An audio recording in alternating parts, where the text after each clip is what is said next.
Você é um caso complexo de dor crônica? Ou está tratando um caso complexo de dor crônica?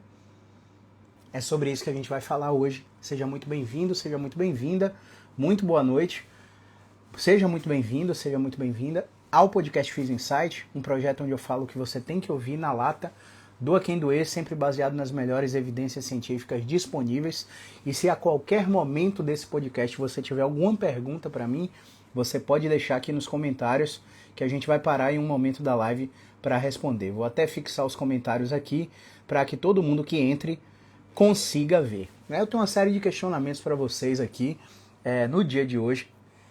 Mas antes eu quero fazer uma brincadeira, né? Uma brincadeira de o que é. Vamos lá. O que é que controla a dor?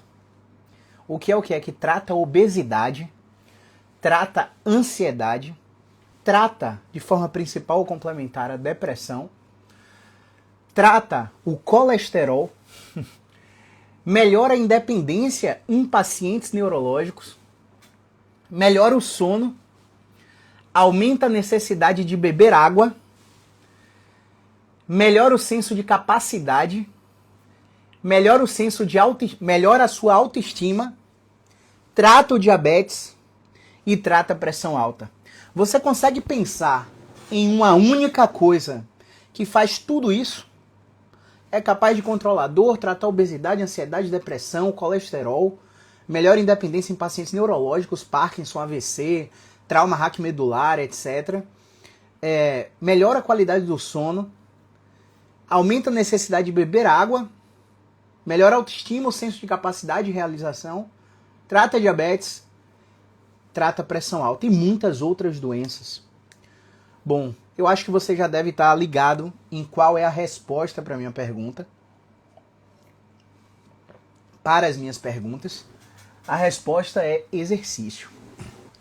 E quando a gente fala que o exercício trata mais de 380 doenças de forma consolidada, através de revisões sistemáticas com meta-análise, ensaios clínicos controlados aleatorizados, guidelines de prática clínica dos países mais desenvolvidos do mundo, como a Inglaterra, Canadá, Estados Unidos, Portugal, Austrália, etc.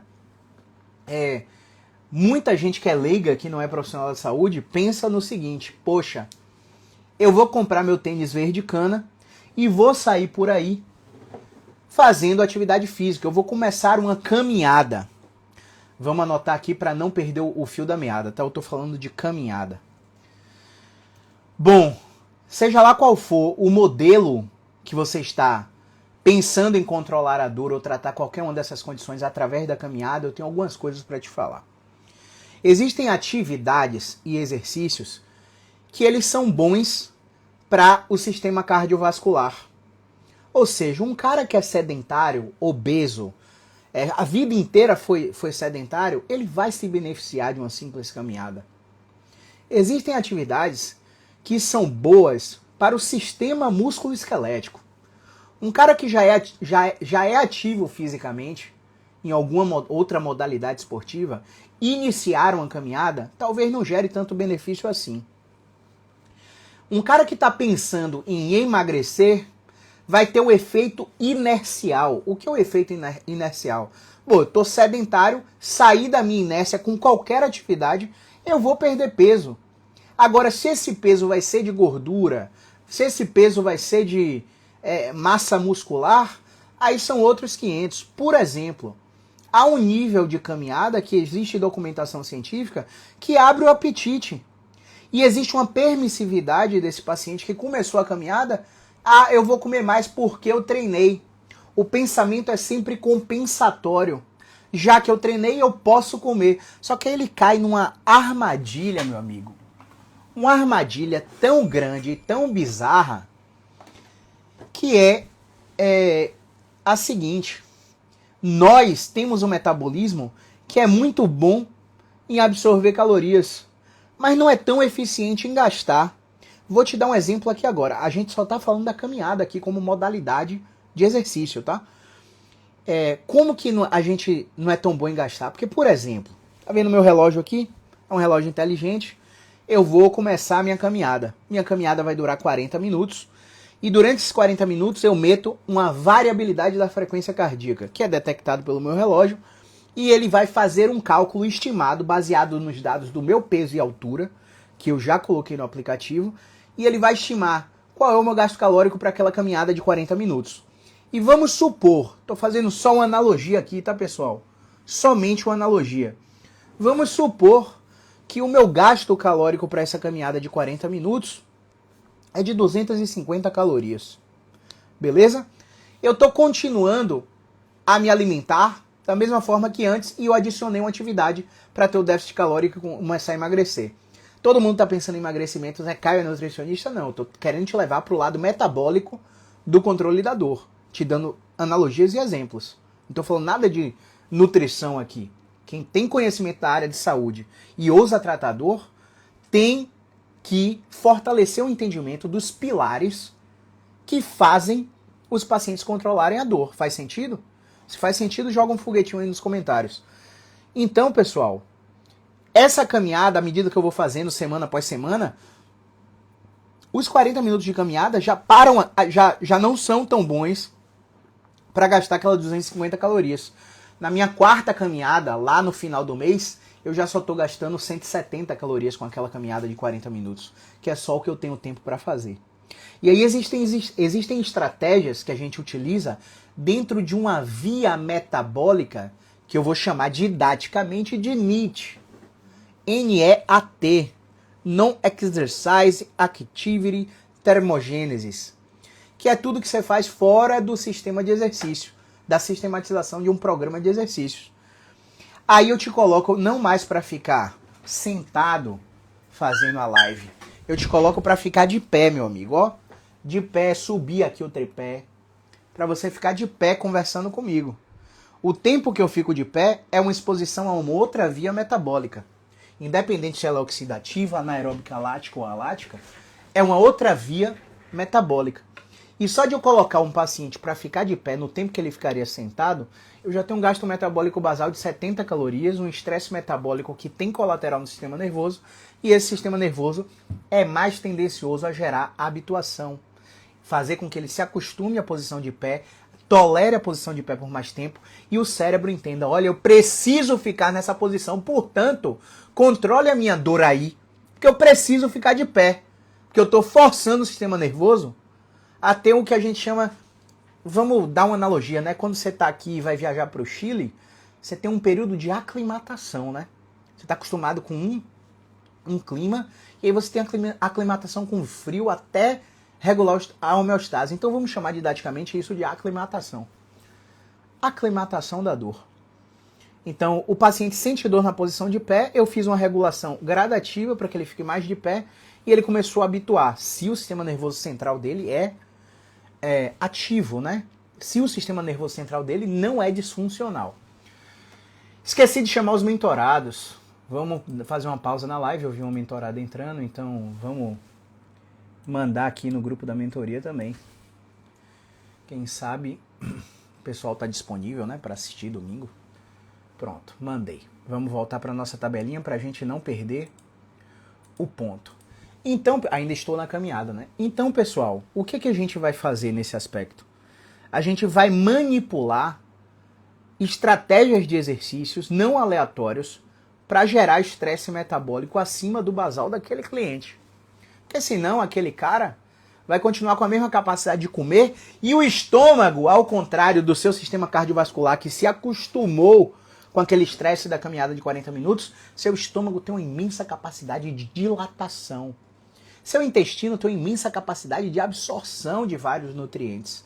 Então você continua tendo capacidade cada vez maior de comer e capacidade cada vez menor de gastar calorias. Só para você ter uma ideia, eu em um pedal de 20 km, gasto 1000 calorias. Porque eu estou voltando para o triatlon recentemente.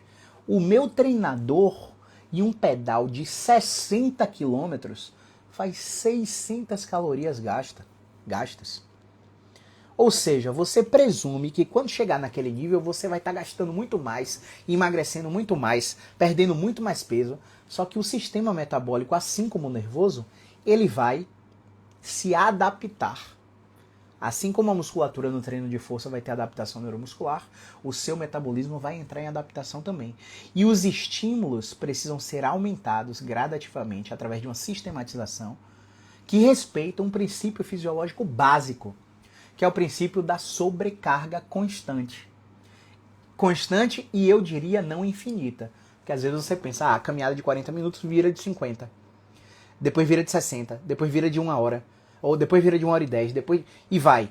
Vai ter uma hora que chegar a 2 horas de caminhada já atingiu uma coisa que a gente chama de VMR, que é o volume máximo recuperável, fazendo com que aquele paciente entre em estresse oxidativo, acúmulo de radicais livres e alto estresse metabólico.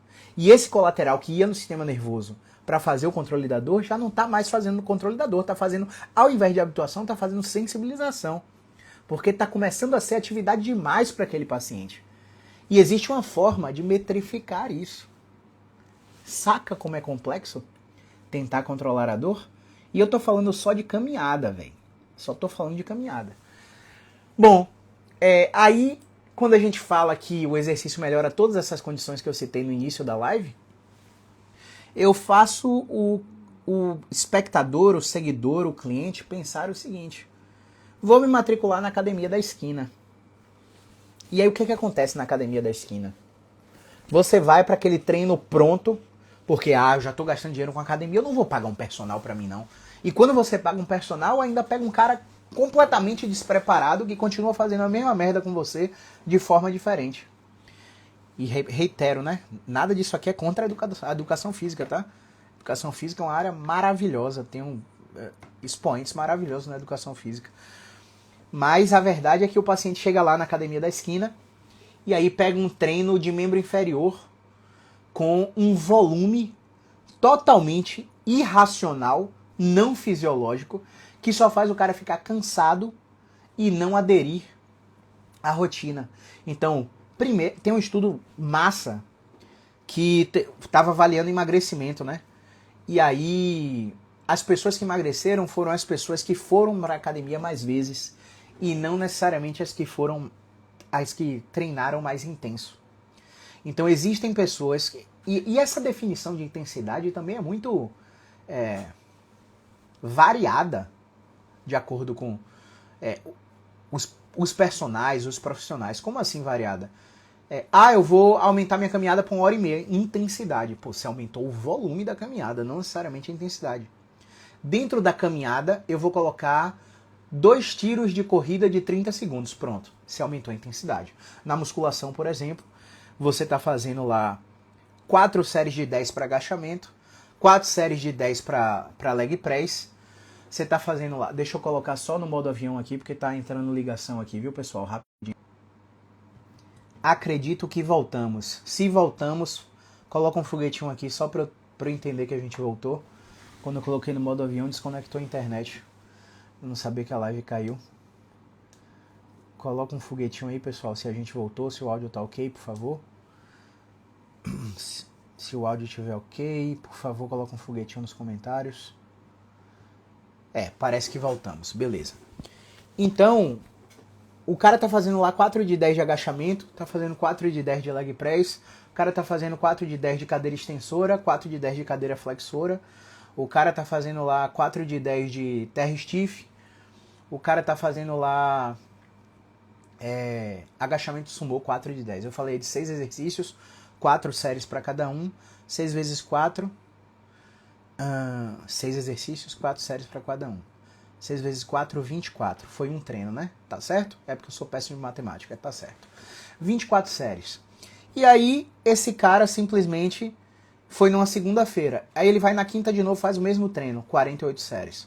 Ou então um corredor que treina a perna 3 vezes na semana, vai segunda, quarta e sexta. Bota mais 24 séries ali. 68 mais 4, 72 séries na semana. E aí o cara quebra, tem uma tendinopatia no joelho, tem uma dor no quadril, começa a ter crise de coluna sem entender por quê. Afinal, ele já fortalece a musculatura. Afinal, ele já faz o alongamento que o personal dele lá faz. Faz o alongamento com bolinha de massagem no final do treino, que ele adora. Parece que vai pro treino só pra isso. Por causa desse mimo, né? Afinal, ele já alonga, afinal, ele já fortalece, afinal, ele já treina core. Por que ele tem dor se ele já é ativo fisicamente? Porque a prescrição de exercício obedece uma regra gráfica de U invertido. À medida que você vai fazendo exercício, você vai colhendo benefícios. Você vai adicionando exercício, você vai colhendo estagnação. Você vai adicionando exercício, você vai colhendo prejuízos. Porque você passou de um volume máximo recuperável, que é quantificável para cada agrupamento muscular, e é músculo dependente, ou seja, bíceps tem um volume máximo recuperável, coxa tem outro, glúteo tem outro, peitoral tem outro, dorsal tem outro. E baseado nesse número de volume máximo recuperável, nesse intervalo entre o volume máximo recuperável e o volume mínimo efetivo, está a dose terapêutica dos exercícios, que vão agir no controle da dor, no tratamento da obesidade, no tratamento da ansiedade, no tratamento da depressão, no controle do colesterol, na melhora da independência em pacientes neurológicos, na melhora da qualidade do sono, na necessidade de beber água, na melhora da autoestima, que aí já é outra via dupla de tratamento de depressão. Ó que louco. Há 2 meses atrás, o John News, quem acompanha o John News no Twitter e no Facebook, publicou um artigo mostrando que o exercício é tratamento para depressão, não mais coadjuvante, porque a galera achava que depressão só pode ser tratada por psiquiatra e psicólogo. Não. As evidências já mostram que depressão também pode ser tratada por fisioterapeutas e por educadores físicos. Não estou dizendo aqui que você pode assumir um paciente depressivo com ideação suicida e atender ele sozinho. Todo paciente que tem um viés de depressão precisa estar medicalizado, né, com auxílio do psiquiatra assistente e terapeutizado, com auxílio da psicoterapia dentro de um grande guarda-chuva chamado TCC, Terapias Cognitivas Comportamentais. Dentro desse grande guarda-chuva existe uma terapia, uma ferramenta chamada ativação comportamental. Então, o paciente que está com dor e também está com depressão, e uma coisa está ligada à outra, ele precisa ter, no mínimo, esses profissionais o acompanhando. Depressão não é brincadeira. Não é para você sair daqui da live dizendo Caio falou que fisioterapeuta trata depressão. Porque isso pode ser muito mal interpretado pelas pessoas que os escutam. Todo paciente com depressão tem que estar com psiquiatra e psicólogo junto. Se tiver só com psiquiatra é problema, se tiver só com psicólogo sem ter passado pelo tratamento medicamentoso psiquiátrico também é um problema. E se tiver só com você é um problema maior ainda. Beleza? Então alinhe sua expectativa e aprenda a interpretar o que a gente está falando aqui. Aí o seu exercício vai tratar diabetes, o seu exercício vai tratar a pressão alta, porque você está dentro de uma dose terapêutica. Então não é só calçar o tênis verde cana e começar a caminhar na praça ou na orla da sua cidade. Não é só se matricular na academia da esquina. É muito mais do que isso. E antes de tudo isso, é necessário entender o problema do paciente. Para entender o problema do paciente, na psicologia, a gente usa, para fazer o paciente entender o problema dele, na psicologia, usamos a psicoeducação. Na fisioterapia, utilizamos a educação em neurociência da dor. Independente da profissão, ambas as ferramentas podem ser utilizadas por profissionais de saúde e essas ferramentas vão fazer um processo crucial na adesão ao tratamento fisioterapêutico, ao tratamento medicamentoso, ao tratamento psicológico. A adesão ao programa de exercício do personal trainer. A adesão à medicação do dentista para dor temporomandibular orofacial, por exemplo. Nenhum profissional de saúde fica fora do manejo da dor, porque a dor é multifatorial. Toda dor é multifatorial. Toda! Ah, mas o cara caiu, quebrou o fêmur agora. Não interessa que tenha um trauma. A dor se torna biopsicossocial a partir do momento que ela aparece. Porque naquele momento que o cara teve um trauma e fez uma fratura de quadril numa colisão frontal no seu carro, num acidente automobilístico, naquele momento, a projeção da mente do cara é extremamente catastrófica para o futuro, na maioria das vezes. Na maioria das vezes o paciente pensa que não vai mais andar, o paciente pensa que não vai poder mais trabalhar, não vai levar sustento para casa, para a família, e a esposa em casa não trabalha, e como é que vai ser para os filhos agora? E, enfim, uma série de pensamentos que vão agir nas esferas sociais e psicológicas, além da esfera biológica. Então, toda dor é psicossocial. Às vezes o paciente chega pra gente mostrando o exame de imagem. E às vezes a gente brinca, né? Eu vou ver dor aqui. O paciente fica sem entender. Ele fala, não, aqui eu só vejo sua coluna, suas estruturas da coluna. Eu não vejo dor aqui. Entende? O exame de imagem, ele não mostra dor. Definitivamente. Quando a dor do paciente é específica, que compreende apenas 5 a 10% dos casos, o exame de imagem ajuda a entender por que a dor está ali. 5 a 10% dos casos. Quando o problema do paciente é grave, 1 a 2% dos casos, apenas 1 a 2% dos casos, o exame de imagem ajuda a elucidar qual vai ser a via de intervenção cirúrgica, por exemplo, numa hérnia de disco extrusa com radiculopatia que não respondeu à fisioterapia. Olha quantos critérios, né? Eu tenho hernia de disco extrusa, vou operar. Opera e não melhora. Porque o cara que opera de hernia de disco extrusa é o cara que falhou no tratamento fisioterapêutico. E não é aquela fisioterapia de merda do plano de saúde, não. Não é aquela fisioterapia de choquinho, calorzinho, alongamento, propriocepção, fortalecimento, não. É fisioterapia especializada em dor. Fisioterapia especializada na área musculoesquelética. Então os pacientes precisam entender que, assim como na medicina tem profissionais bons e ruins, na fisioterapia, na psicologia, na educação física também tem profissionais bons e ruins. E eu diria que os bons estão dentro de uma bolha de 5% do total. E os bons não atendem plano de saúde. Porque se ele ainda atende plano de saúde, se ele ainda está no SUS, é porque ele não sabe reconhecer o seu valor. Além de não saber reconhecer o seu valor, ele não tem ferramenta para crescer. Ele tem crença de não merecimento. Ele tem crença de incapacidade. Ele acredita que sempre vai dar merda. O pensamento dele é sempre catastrófico. Ele tem crença de escassez financeira. Ou seja, o cara não está fazendo a parada bem porque ele tem crenças que governam o comportamento dele. Então, quando você vai e escolhe, vou fazer um tratamento no SUS, vou fazer um tratamento no plano de saúde, você está sujeito a encontrar esse tipo de profissional. Ai, Caio, mas também não é assim. De fato, não é assim sempre, não. Toda regra tem sua exceção. Mas essa exceção é cada vez mais rara. Cada vez mais rara. Beleza? Então falamos da caminhada, falamos da musculação. Agora, vamos falar. Quer falar de que outro esporte? Fala de outro, qualquer esporte aí, quem tá na live. Fala nos comentários aí. O esporte que você quer que eu aplique a fisiologia do exercício e o tratamento da dor. Para eu te dar um exemplo, para você internalizar a mensagem do que eu quero te dizer. Enquanto você vai escolhendo o esporte aí nos comentários, que o próximo esporte que você quer que eu fale, eu vou conversar com você sobre um slide que está aqui, tá bom?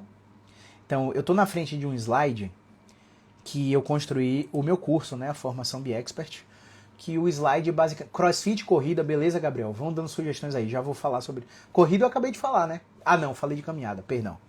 Falar de corrida e crossfit. Crossfit e beach tênis. Porra, beach tênis você vai explorar minha criatividade aqui. Eu não me preparei para esse evento não, viu? Beach tênis tá na moda, mas que massa, valeu. Eu tô na frente de um artigo aqui, que é um artigo publicado pela Andrea Poli, num Viewpoint da JOSPT, que é uma das maiores revistas científicas da nossa área, né, da fisioterapia ortopédica esportiva, ligando fatores de estilo de vida a estados complexos de dor. 3 razões de por que entender que mecanismos epigenéticos podem melhorar a entrega do cuidado centrado no paciente. Vou virar a tela aqui, tá? Só para você ver o paper. Esse é o paper. Sensacional esse paper. E vamos voltar. Basicamente, a gente tem 2 modelos, né? Um modelo genético e um modelo epigenético. A gente brinca que os genes carregam a arma, mas o estilo de vida que puxa o gatilho. Se você tem um gatilho genético para depressão, para obesidade, para dor crônica, doenças reconhecidas pela literatura científica, e você está num ambiente, né? Você que teve a família toda obesa, você se casa com uma mulher que é magra e que a família toda é magra e se muda para casa dela e mora com ela. Você está dentro de um ambiente onde as pessoas têm comportamentos de pessoas magras. Então, ou você tem uma disfunção tão grande que vai contaminar a sua esposa e ela vai engordar depois de se relacionar na interação com você e com o ambiente, ou você automaticamente vai emagrecer. Porque você vai ver que o comportamento das pessoas é completamente diferente do seu. E você vai se adaptar àquilo. Tem uma propaganda muito massa, que eu não lembro qual é a marca que faz, que a pessoa entra no elevador e vira de frente para a saída do elevador. Aí, 3 pessoas no outro andar entram no mesmo elevador e viram de costas para a saída do elevador, como se a saída fosse na parede. Essa pessoa começa a se sentir estranho naquele ambiente e vira de costas para a saída também. É uma coisa louca o que o ambiente é capaz de fazer com a gente. Então, a gente pode ter a predisposição genética, mas os fatores ambientais, né, vão interferir diretamente no desencadear do nosso comportamento, seja ele doloroso, ansioso, depressivo, obeso, enfim, baixa autoestima, baixo senso de capacidade, diabetes, pressão, qualquer comportamento que gere todos os problemas que eu falei no início dessa live, vão ser influenciados pelo ambiente. E o seu estilo de vida também. Se você tem estresse precoce, se você fuma, se você não é fisicamente ativo, se você tem uma dieta completamente desembalando ao invés de descascar, né, rica em industrializados. Então, isso vai ter respostas imunes, liberação de cortisol e vai ficar num gráfico, né, tendendo, um gráfico entre saúde e doença, tendendo para a doença e não para a saúde. Então, isso é importante ser entendido, né? Então, o Gabriel falou de crossfit e corrida. Vamos atender o Gabriel aí. Vamos pensar que você está atendendo um paciente e esse paciente ele está fazendo crossfit 5 vezes na semana. Dentro da periodização da box do crossfit dele, ele faz movimentos ginásticos, movimentos de levantamento de peso olímpico e movimentos aeróbicos de corrida, como aquele air bike, aqueles negócio boladão de aeróbico, anaeróbico, lático, de potência, saltos e por aí vai. E você, no final do treino, não é capaz de quantificar o número de séries e as técnicas de treinamento que aquele cara do CrossFit fez. Aí o cara, depois de 2 anos na tampa, o que é que seria na tampa? O corpo dele está recebendo demanda, ó. Demanda. Chega uma hora que a demanda é além da capacidade. E quando chega essa demanda além da capacidade, é porque não vai ter água suficiente, tá? Mas imagine que continua tendo. Quando essa demanda chega além da capacidade, o copo transborda e começa a escorrer. Aí o que é que escorre? Escorre uma fasciite plantar, escorre uma enxaqueca, uma dor de cabeça, uma dor abdominal, uma cólica, uma síndrome de ovário policístico que sempre estava ali e nunca atacou, passou a atacar. Um mioma de útero que ela nem sabia que tinha, passou a atacar, porque o volume de exercício começou a ficar na tampa e o cara não fazia recuperação. Pior ainda, dentro do CrossFit, além de treinar 5 vezes na semana, tem praticante que treina 2 vezes no dia. Tem paciente que treina 6, tem participante que treina, praticante, que treina 6 vezes na semana e no domingo, que é para descansar, inventa uma outra atividade fora da modalidade crossfitica para fazer. Caio não está dizendo que crossfit é um problema. O problema está em você que pratica de maneira equivocada o crossfit, sem orientação. Ah, mas na minha box eu oriento. Orienta errado. Não é uma box boa. Os profissionais não estão atualizados, porque se estivessem, você não teria esse tipo de problema. Lembra do que eu falei? A bolha de profissionais da saúde que seguem as evidências científicas é de 5% do total. 5%. Então, de cada 20 box, uma tende a ter evidência científica na sua prescrição, na sua periodização. Por não controlar esse volume, o paciente estoura. E aí o paciente vai para o médico buscando a pílula mágica. E ele entrega a pílula mágica, o anti-inflamatório, o analgésico, a injeção de dodecadron, a injeção de Prospan. E massa, aquele cara volta para o treinamento do CrossFit. Ele volta para o treinamento de CrossFit e o efeito do remédio, principalmente se for corticoide, que tem um efeito agudo e um efeito crônico, durando até 3 semanas na sua corrente sanguínea, a depender da substância. Quando passa essas 3 semanas, se ele não está usando em ritmo contínuo toda semana, o problema volta. E ele procura outro médico e começa a repetir esse ciclo. Chega uma hora que ele se acostuma com aquele remédio. Toma anti-inflamatório depois do treino, toma corticoide de 15 em 15 dias. Só que aí o sistema nervoso ele é inteligente. O seu sistema imunológico ele também libera cortisol. E se você está botando cortisol de fora, ele vai parar de produzir lá dentro. E o seu corpo vai desaprender a produzir o cortisol, que é benéfico. O cortisol não é ruim. O cortisol é benéfico. Cortisol é impressionante para que a gente tenha funções relacionadas à ansiedade para proteção, relacionadas ao medo para proteção, relacionadas ao estado de alerta e vigilância, para que você consiga se concentrar para uma prova de concurso, por exemplo, ou se concentrar diante do seu cliente para ter raciocínio clínico e não se perder diante daquele caso complexo de dor crônica. Cortisol é impressionante e muito bom. Só que aí o sistema imunológico, o sistema nervoso, ele entra em retroalimentação negativa. E essa retroalimentação negativa que faz o sistema imunológico, o organismo, parar de produzir aquilo, vai fazer com que aquela medicação pare de fazer efeito. E eu não preciso te explicar mais isso, né, velho? Você é adulto, você já tomou remédio. Você já viu que sua dor melhorava enquanto você usava e quando passava a dor estava ali de novo. É muito raro os casos que o cara tomou anti-inflamatório, melhora e a dor não volta. É muito raro. Por que é raro? Porque a gente tem várias subcategorias de dor crônica. Uma delas é a química inflamatória. Todas as outras, praticamente, não vão ser ajudadas com anti-inflamatório. Muitas delas, como nos casos de tendinopatias, o anti-inflamatório vai atrapalhar o processo de reparo. Nos casos de síndrome dolorosa crônica, a inflamação que o paciente de fibromialgia recebe, o paciente com fibromialgia, desbiose intestinal, ovário policístico, recebe aquela informação de nutrólogo, de médico, não, você está todo inflamado, você está com inflamação, você está obeso, você está inflamado. Só que a inflamação que eles falam é uma inflamação subclínica, é uma inflamação de proliferação maior de células da glia, é uma neuroinflamação e uma inflamação na mucosa intestinal. Não é uma inflamação na sua coluna que está produzindo a dor, não é inflamação no seu ombro que está produzindo a dor, nem no seu joelho que está produzindo a dor, velho. Eles estão falando de outra inflamação. Só que o ser humano tem a capacidade de generalização absurda. Então ele acredita, porque é fácil de acreditar, que está tudo inflamado. Agora me diz, uma paciente tem dor há 3 anos, nenhum diagnóstico reumático, a dor que irradia na perna, que irradia no braço, não melhora, e ela continua achando que está inflamado. Mesmo tendo tomado várias medicações, vários anti-inflamatórios.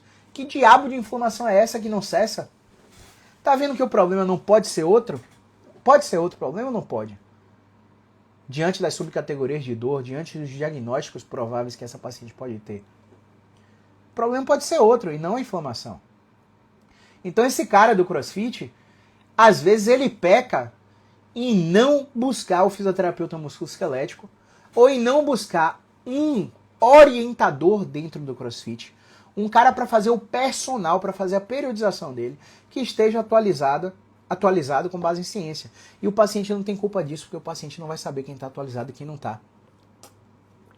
É por isso que eu bato tanto na tecla com vocês. Produza o diabo do desafio. Porque o desafio vai aumentar a sua autoridade diante dos seus clientes. Seu cliente vai ter cada vez menos barreira para acreditar no que você está falando. Porque ele já te assiste há muito tempo falando disso. Ele já te deu o benefício da dúvida ao te assistir. Porque ele já olhou para você falando aquilo e ele já entendeu que ele não estava fazendo o que você dizia e não estava melhorando. Então ele já está suscetível, ele já está muito suscetível a dizer, porra, o que esse cara tá falando tem sentido. Para pensar um pouquinho. Quantos profissionais da fisioterapia me ouviam falar há anos aqui, eu tô há 10 anos, muito mais que 10 anos, porque eu comecei com isso aqui no 6º semestre, quando ainda era Orkut. Então eu tô há, no mínimo, 12 anos nessa peleja aqui de conteúdo. Quantos de vocês já não ouviram coisas que você não acreditava, paravam de me seguir e depois que tinham suas experiências negativas com casos complexos, voltavam a me seguir e compravam de mim. A mesma coisa é o paciente. O paciente está cansado de ir para neurocirurgião, ouvir que tem cirurgia, que tem que fazer cirurgia, tem que tomar medicação antidepressiva, ansiolítica, opioide. O paciente está cansado de ir para ortopedista, tomar bloqueio venoso, ir para anestesiologista, ficar fazendo bloqueio toda semana e a porra da dor do paciente não melhora. O paciente está cansado de ter guia de prescrição de 10 sessões de fisioterapia, de meses de pilates, de sessões de RPG e não melhorar. O paciente está cansado de passar por fisioterapeuta que alonga, que liga e desliga aparelho, que bota botinha compressiva nas pernas, que mete fita colorida no paciente, bota ventosa para o paciente relaxar, como se relaxamento fosse tratamento de dor. Faz parte de, mas não é tratamento para dor. O relaxamento ele também pode ser ativo e não dependente de técnicas de liberação miofascial, ventosa ou qualquer outra coisa do tipo. Tudo que você faz com instrumento terapêutico ou com recurso eletrotermofototerapêutico, quando você vai analisar o efeito fisiológico das intervenções, essas intervenções, esses efeitos fisiológicos, podem ser reproduzidos de forma ativa. Então eu volto lá para o início do conteúdo. O início do conteúdo é o que é, que controla a dor, trata a obesidade, trata a ansiedade, trata a depressão, trata o colesterol, melhora a independência de pacientes neurológicos, AVC, Alzheimer, TRM, melhora o sono, melhora a necessidade de consumo de água, melhora a autoestima, melhora o senso de capacidade de realização, melhora a diabetes, melhora a pressão alta e muitos outros problemas de saúde. É o exercício. Mas você já entendeu esse passo da live que não pode ser qualquer exercício. Tem que ser o exercício que você adere mais. E se você estiver tendo dificuldade para fazer um exercício, é porque algum problema você já tem. E esse problema que você já tem, que está te gerando a dificuldade para fazer exercício, é o problema que você tem que tratar na fisioterapia musculoesquelética especializada em dor. E aí, por que eu bato nessa tecla tanto? Eu bato tanto nessa tecla porque eu já peguei pacientes de alguns nutricionistas aqui da cidade que queriam começar o processo de emagrecimento e tinham que fazer atividade física para isso além da dieta. Porque emagrecer só com dieta, quem é obeso, a tendência é que fique bastante flácido. Eu sou bastante flácido, porque eu fui esse cara. E a partir do momento que você não vive o luto da flacidez, né? A fase de negação, barganha, raiva, depressão, para chegar na aceitação, você tem distúrbio de autoimagem. Isso gera irritabilidade. Essa irritabilidade tira sua concentração, deixa a reatividade do seu cérebro lá em cima, fazendo com que sua casa, que tem um alarme para quando o ladrão arrombar a porta, se Deus é mais, o ladrão não vai arrombar a porta da casa de ninguém. Quando o ladrão arrombar a porta e você estiver no trabalho, apita a sirene, você já liga na polícia e diz que sua casa foi arrombada. O alarme está funcional, mas no seu caso, o seu alarme está disfuncional, porque o ladrão não precisa arrombar a porta. O carteiro passa e joga uma carta por baixo da porta, pronto. O alarme ativou. Ligou seu micro-ondas, ligou seu computador, ligou o ventilador, ligou o ar-condicionado, ligou a máquina de lavar, ligou o fogão. Enfim, seu alarme está sensível demais. E muito disso se deve porque você passou do diabo do VMR.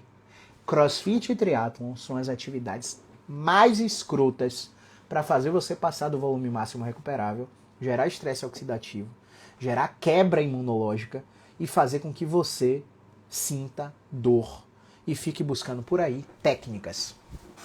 Porra, Caio, já fiz quiropraxia, já fiz osteopatia, já fiz acupuntura. Essa porra dessa dor não melhora. Já parei o crossfit por uma semana. Meu amigo, você tá há quantos anos fazendo crossfit, fazendo triatlon? Tá há 2 anos, há 3 anos, há 10 anos? Você acha que uma semana vai tirar a carga crônica do seu treinamento, fazendo com que você volte a ter cargas agudas? Não é simplesmente parar a atividade. Você precisa controlar o volume da atividade desse perfil de paciente. Se você não consegue controlar o volume da atividade desse perfil de paciente, é porque você não tem ferramenta para isso. Se você não tem ferramenta para isso, você precisa aprender isso aí. Porque essa é a grande jogada no manejo de casos complexos de dor crônica. Porque senão você vai continuar por aí, propagando a visão do seu mentor, que diz que, mas é crônico mesmo, o paciente é chato, o paciente já não ia melhorar. Depende. Depende muito. Mas muito mesmo. Vários alunos que entram na formação BeExpert ou na mentoria vêm trazendo esse relato dos antigos cursos que eles fizeram, das antigas mentorias que eles fizeram. Entende? Bom, pessoal, falei de caminhada, falei de musculação, falei de crossfit, falei de triatlon. Na corrida não é diferente, tá, pessoal? Na corrida é a mesma coisa. O cara vai para correr 2 km, tá bem, ele corre 3. Na outra semana ele já tá correndo 5. O amigo chama o Paulungão, ele já tá correndo 10. Qual era a capacidade prévia dele? Ele foi exposto gradativamente, ele fez um aumento dentro de uma porcentagem aceitável na periodização dos ciclos de corrida para respeitar microciclos de treinamento e repetir esses microciclos até chegar a um grande macrociclo onde o corpo dele precisa de férias, inclusive de exercício. A diferença entre exercício e veneno é a dose. E você não sabe disso porque não está com profissionais competentes, seja você fisioterapeuta ou seja você paciente. Beleza? Então, eu vou fazer algumas perguntas aqui para você para terminar essa live. Pergunta número 1. Contextualizando, né? Dentro da dor crônica, existem várias subcategorias de dor crônica. Você sabe determinar qual é a subcategoria de dor crônica que o seu paciente está? Caio, eu sei. Aí eu te faço outra pergunta. Mudou o que no seu tratamento saber a subcategoria de dor crônica que o seu paciente apresenta? Me diga. É nociceptiva química por manutenção tissular, eu vou fazer só alongamento e ele vai melhorar. Massa! Você tem visto isso na sua prática clínica? Continua com sua crença. Tá? Não muda não. Continua assim que time que está ganhando não se mexe. Não é mesmo? Aqui dentro, o time que está ganhando melhora. Mas a dor é nociplástica, eu vou fazer só educação em dor. Mas a dor é mista, é nociplástica com neuropática. Faz o quê? Medicação e educação em dor. Continua nessa ideia. Próxima pergunta. Você sabe definir o conjunto de características clínicas que determinam os 18 diagnósticos prováveis dentro das estratificações de subgrupo em fisioterapia musculoesquelética? Quando o paciente chega no seu consultório, pelo cheiro, pelas características do paciente, você consegue definir: isso é uma articulação estruturalmente comprometida, isto é uma síndrome de dor inflamatória, isto é uma síndrome radicular, isto é uma síndrome de dor crônica, isto é uma aderência de raiz nervosa, isto é uma tendinopatia reativa, isto é um trauma em recuperação. Você sabe fazer isso? Se você sabe, meu amigo, não precisa nem mais me seguir, porque você está num grupo tão seleto, mas tão seleto de profissionais no mundo, não é nem sua cidade, não é nem seu estado, não é nem no seu país, é no mundo, que sabem fazer uma parada dessa. Entende? Próxima pergunta. Você, fisioterapeuta, sabe determinar quantas sessões você vai precisar para tratar o seu paciente ao final da sua avaliação, na sua consulta? Você sabe dizer, baseado no diagnóstico que você encontrou, quantos atendimentos aquele paciente vai ter que fazer com você? Por que eu estou te perguntando isso? Porque se você sabe fazer isso, você não vende mais sessão isolada. Você só vende plano de tratamento e recebe montantes vultuosos em apenas um dia de trabalho. Você foi para o consultório e atendeu 10 clientes novos. Você pensa que eu ganhei só a consulta daqueles 10 clientes novos. Não. Aqueles 10 clientes me pagaram a consulta antecipada e lá na consulta me pagaram um plano de tratamento. E aí quando eu jogo aquele print lá no Close Friends, com entrada de 13, 25, 34K, você fica doido. Como que pode um fisioterapeuta ganhar tudo isso em um dia? Como que um fisioterapeuta pode bater 72K de média de faturamento anual? Como que pode o cara fazer 134K em um mês? Mentira, esse aluno está mentindo. Não é possível que esse aluno fez 60 mil reais em um mês de faturamento. Não é possível que esse bateu 37. É impossível. Fisioterapia só ganha 3 mil por mês, 5 mil por mês, 10 mil com muito trabalho, me lascando em 1000 hospitais para trabalhar, perdendo noite, perdendo saúde, lascando meu casamento pela irritabilidade, porque privação de sono é merda. Privação de sono piora tudo em sua vida. Capacidade de tomar decisão, escuta, reflexiva. Privação de sono lasca com tudo em sua vida. Você que trabalha em regime de plantão, até quando você vai ficar nessa aí? Não tô menosprezando, não tô tirando a importância do trabalho de vocês, de jeito nenhum. Mas você precisa entender que essa parada precisa ser passageira. Que essa parada não é saudável.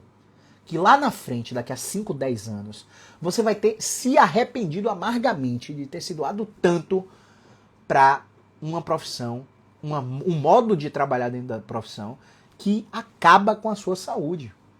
Não é sobre trabalhar mais, é sobre trabalhar melhor, é sobre cobrar melhor, é sobre ter tempo. Tempo é o ativo mais escasso do mundo. O que eu tenho para te dar aqui não é aumento de faturamento, não é raciocínio clínico. Isso aqui é só uma via para você conseguir comprar tempo. Tempo de qualidade com o marido, com a esposa, com filhos. Tempo de qualidade sozinho, para curtir as coisas que você gosta de curtir. Entende? Então essa pergunta é crucial. Próxima pergunta. Como captar clientes? Você continua aí, ajoelhando e rezando para o paciente chegar no seu consultório, fazendo cartãozinho em gráfico e distribuindo nos prédios da sua redondeza, nos estabelecimentos comerciais da sua redondeza. Você sabe o que o paciente faz com o seu cartãozinho, com o seu panfleto? Joga no lixo, meu querido. Seu panfleto vai pro lixo assim que você sai da visão do paciente. Você acha que seu panfleto é tão lindo que é colecionável, Está usando a pior estratégia de marketing existente nos últimos 10 anos. Então, como você vai captar esse cliente? Como você vai fidelizar esse cliente? Como você vai manter ele com você? Como você vai vender para esse cliente? Qual é a melhor metodologia de vendas para o paciente com dor crônica? É por sessões individuais? É por plano de tratamento? É por individualidade? É por complexidade do caso? Qual que é a melhor metodologia? O que você tem que falar quando o seu paciente termina a consulta e quer te dar tchau? Você continua mandando mensagem no WhatsApp? Aí, vamos fechar? E fica no vácuo com seus pacientes? É sobre isso, cara. É sobre isso. Como manter esse cliente com você? Como estimular a adesão ao tratamento? Se o paciente vai na sua consulta e não adere ao tratamento, já era. Ele vai embora, velho. Ele vai embora. Como fazer para ele aderir? Quais são as estratégias de comunicação para fazer o paciente subir a categoria do seu tratamento na vida dele para a categoria prioridade? Prioridade máxima. O cara vai fazer uma viagem, o cara cancela seu tratamento, velho. Você tá cansado de estar no segundo plano? Cara, vou viajar, cancela aí as sessões e você não recebe. Você tá cansado disso? De seu tratamento ser sempre secundário na vida das pessoas? A primeira coisa que a pessoa cancela do orçamento é a fisioterapia? Existem formas de fazer a escala do seu serviço subir na categoria prioridade na vida do seu paciente. Entende? Quais são os gatilhos mentais que você tem que usar para isso? Quais são as analogias? Analogia é vida. Analogia é vida. Quando você faz analogia para o seu paciente entender a importância que você tem na vida dele, você ganhou o paciente. Quais são as analogias que a gente utiliza para isso? Essa é crucial. Por que essa é crucial? Porque muito teórico fica aí no mercado falando para você assim, ó. Aprenda educação em neurociência da dor. Aplique a neurociência da dor, mas não te mostra como fazer. Como implementar a educação em neurociência da dor em pacientes crônicos? Como que a gente vai implementar isso? Próxima pergunta. Como destravar pacientes agudos. Todo mundo aí bota o travesseiro embaixo da barriga, faz posição mantida, faz posição de alívio. Você já destravou um paciente fazendo agachamento búlgaro? Você já destravou um paciente conversando com ele, fazendo perguntas reflexivas para ele? Como destravar um paciente agudo? Como entrar na raiz emocional do medo do paciente para fazer a dessensibilização sistemática? Como que a gente faz isso? Tem uma forma de fisioterapeuta fazer tudo isso. Ó que louco, ó. Enquanto você está correndo aí atrás de técnicas, cursos de finais de semana, fazendo CFT, fazendo Mackenzie, fazendo PNF, fazendo osteopatia, fazendo acupuntura, fazendo quiropraxia, liberação, ventosa, recovery. Enquanto você está fazendo tudo isso, eu vou te fazer uma pergunta só. Como aliar a terapia mecânica com a terapia cognitiva e a neurociência da dor? Quem tapa o buraco de quem? Essa técnica deixou uma lacuna que não potencializou seu resultado. Qual é a técnica que vai fazer com que você tape o buraco daquela técnica que você fez? Como que a gente consegue mesclar os sistemas de tratamento existentes no mercado da fisioterapia musculoesquelética? O corpo, a carreira da gente na fisioterapia, ela é feita em cima da compra dos cursos que a gente faz. E esses cursos são vendidos em ordens extremamente aleatórias para que você os faça, fazendo com que você vista a camisa do método, da técnica, do protocolo e fique cego para um mar de possibilidades.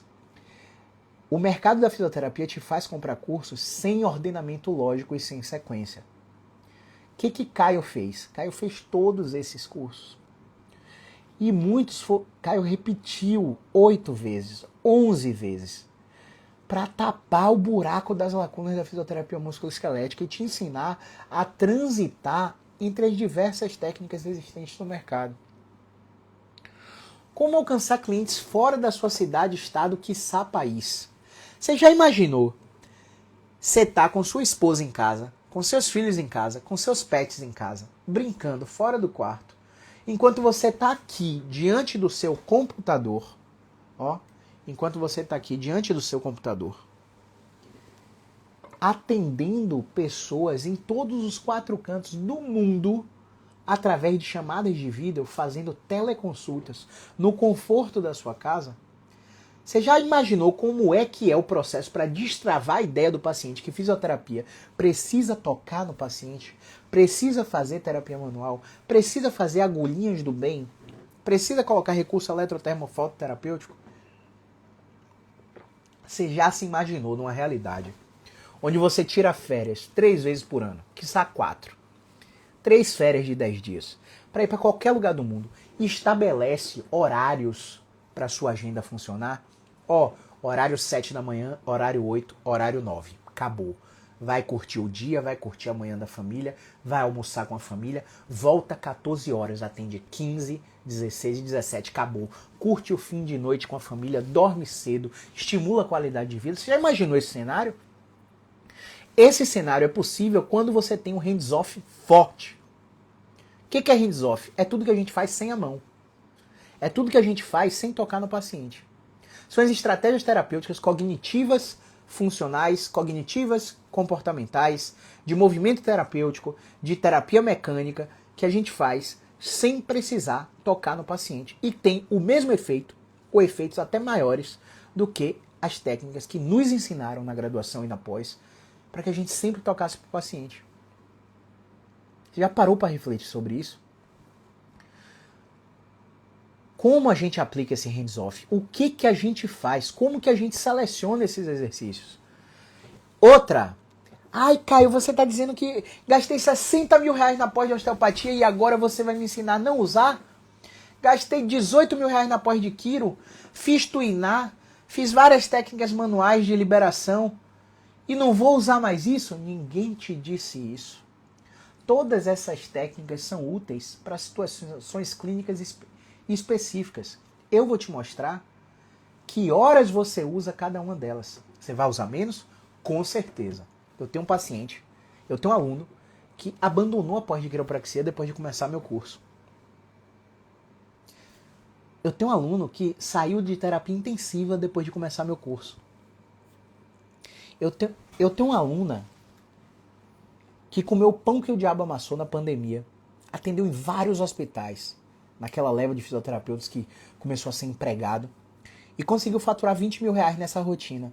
Só que nessa rotina, ela estava jogando o casamento dela no lixo, ela estava jogando a saúde dela no lixo, ela estava comendo mal, ela só andava estressada, ela só pisava em casa a cada 36 horas. E ela sabia que não era isso que ela queria. Hoje, ela consegue bater esse faturamento trabalhando com qualidade, trabalhando que sai de casa através dos atendimentos online. Entende? Então, a pergunta agora é: quando, como e por que aplicar o hands-on? Que horas que sua mão tem que entrar no paciente? Quando é que Jesus sopra no seu ouvido falando assim, ó: toca no paciente, meu filho. E você realmente faz com efetividade, respeitando regras de predição clínica, tentando reverter situações que acontecem no dia a dia de consultório, para modular, através da simpatoexcitação, a dor do paciente e só então expor o paciente à tarefa alvo que vai fazer com que ele seja reabilitado. As últimas agora, ó. Exercitando a escuta ativa. Lembra de você lá, numa mesa de bar, com seu melhor amigo ou com a pessoa que você mais estima no mundo. Lembra de você saindo de uma situação adversa. Eu vou te dizer uma situação que aconteceu comigo. Na véspera do TCC, eu descobri que o cara que ia estar na minha banca era sócio de um cara que recusou me orientar, e esse cara simplesmente mandou uma mensagem pro cara me lascar, para criticar ferrenhamente o meu TCC. E ele tentou fazer isso. Só que o outro cara da banca e o meu orientador que estava na banca não deixaram, eu tirei 10 no TCC. Mas na véspera eu estava em um estado de nervo tão grande, com dor de cabeça, com diarreia. E sabe o que aconteceu? Eu liguei para um amigo meu, fui para um barzinho, peguei isso aqui que eu sou viciado, me patrocina aí, Coca-Cola, H2O, Aquarius, Sprite Lemon, coloquei, ele pegou a cerveja dele, eu sentei com ele e conversei. Conversei. Ele não me falou nada. Ele não me falou absolutamente nada. Você sabe o que aconteceu? Eu levantei daquela mesa do barzinho e levantei bem. Levantei sem dor de cabeça. Levantei confiante. Sabe por quê? Aconteceu um processo muito fenomenal que a gente tem que fazer nos pacientes com dor crônica. Aconteceu a escuta ativa. Ele não me ouviu, porque ouvir é um ato passivo, escutar é um ato ativo. Ele me escutou. E isso é foda, porque eu estava ouvindo aquelas crenças intermediárias, aqueles pensamentos automáticos saírem da minha boca, verbalizando aqueles pensamentos, e eu chegava à própria conclusão que não fazia sentido aquele sofrimento que eu estava tendo, porque eu estava me escutando. Então, como que a gente faz para escutar o nosso paciente de forma ativa? Quais são os passos da entrevista motivacional? O que é que você tem que perguntar? Como aumentar a probabilidade do seu cliente aderir às mudanças de comportamento? Ninguém obriga o paciente a fazer nada. Muito fisioterapeuta acredita que vai dizer para o paciente: você tem que fazer isso, e o paciente vai fazer e vai melhorar. Só que o que acontece, pessoal? Uma pesquisa mostrou que mais de 50% dos pacientes não tomam o remédio como o médico manda. Como é que você acha que seu paciente vai fazer o exercício como você mandou? Como que você é ingênuo a esse ponto? Existem estratégias de comunicação que vão fazer você aumentar a probabilidade do seu cliente aderir às mudanças de comportamento e às modificações de estilo de vida que ele precisa aderir para que ele melhore da dor. E quem faz isso é você, falando a coisa certa na hora certa. E as duas últimas, muito simples. Inteligência financeira para profissionais de saúde. Muito profissional da saúde perde a mão por não ter inteligência financeira, por não agir como se você mesmo fosse funcionário da sua própria empresa, que é o seu consultório. Acha que faturamento é igual a lucro. Existem estratégias de inteligência financeira que vão destravar a sua carreira profissional. E eu te dou um módulo bônus dentro da minha formação, para você entender como é que eu faço a gestão de consultório e como é que eu penso sobre dinheiro. E a última e não menos importante, inteligência emocional e autocobrança. Como lidar? Galera, a autocobrança é o principal veneno que você toma quando você está diante de casos complexos de dor crônica. A autocobrança vai fazer com que você destrua a sua autoestima profissional. Vai fazer com que você ache que é um profissional que não presta, que é um profissional que não vai crescer, que vai faltar dinheiro a vida toda para você. A autocobrança destrói a sua carreira. Como que a gente maneja a autocobrança através da inteligência emocional?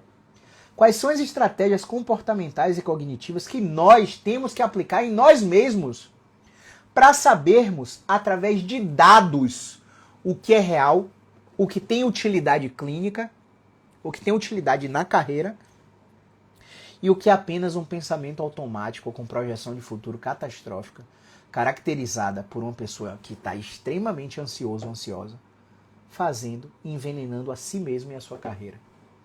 Então, todas essas perguntas que eu fiz da metade da live para o final são contempladas com maestria, tanto dentro da formação BeExpert, quanto da mentoria Expert. Hoje é domingo, 19 de maio, 8h59. Amanhã, dia 20, vai faltar 30 dias para o início da mentoria Expert. E nesse momento está rolando um grupo no WhatsApp onde eu vou dar uma oferta absurda para quem ainda não é aluno da formação BeExpert. Assim que a gente atingir 10 pessoas interessadas, nós vamos conversar individualmente com cada um de vocês e propor um negócio que só vai servir para os 10. Se 8 comprarem e 2 não compraram, acabou a compra. Porque vai ser um preço que você nunca viu antes.